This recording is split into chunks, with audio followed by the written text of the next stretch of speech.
Classical School, Adam Smith. Adam Smith, 1723 to 1790, is widely regarded as the father of modern economics. His seminal work, An Inquiry into the Nature and Causes of the Wealth of Nations, 1776, laid the foundation of the classical school of economic thought and marked a decisive break with the earlier doctrines of mercantilism. Core principles and contributions, the wealth of nation. Smith attacked the mercantilist view that wealth consisted of gold and silver. He argued that nation's true wealth lies in its productive capacity, the total output of goods and services available to its people. Key idea, the standard of living is determined by the quality of goods and services available per person. The division of labor. Smith identified the division of labor specialization as the primary source of productivity growth and economic progress.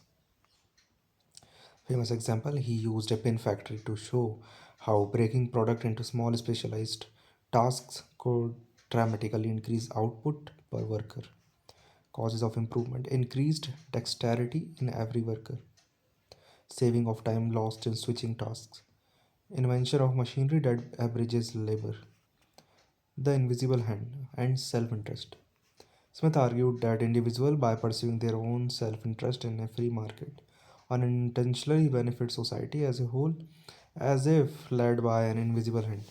Mechanism, to make money, a person must produce something that others value. Competition ensures that they provide good quality at low price, thus, private profit leads to social gain.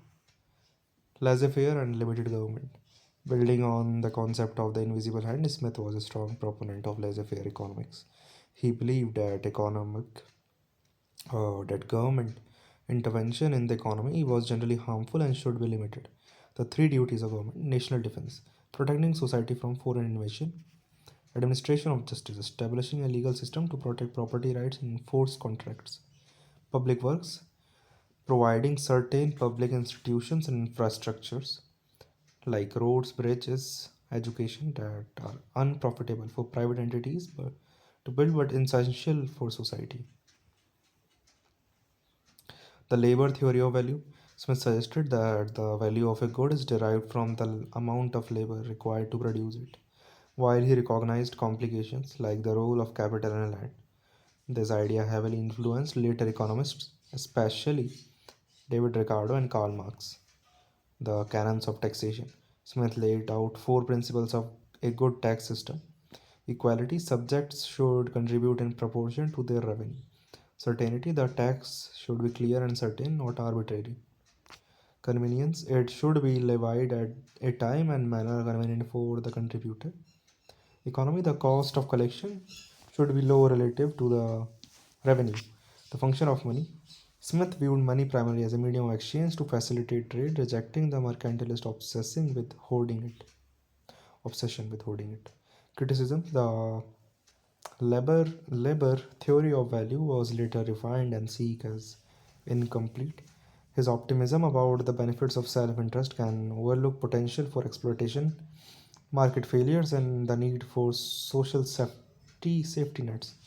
He did not fully foresee the social problems, like poor working conditions, that could arise from the industrial capitalism he described. Legacy.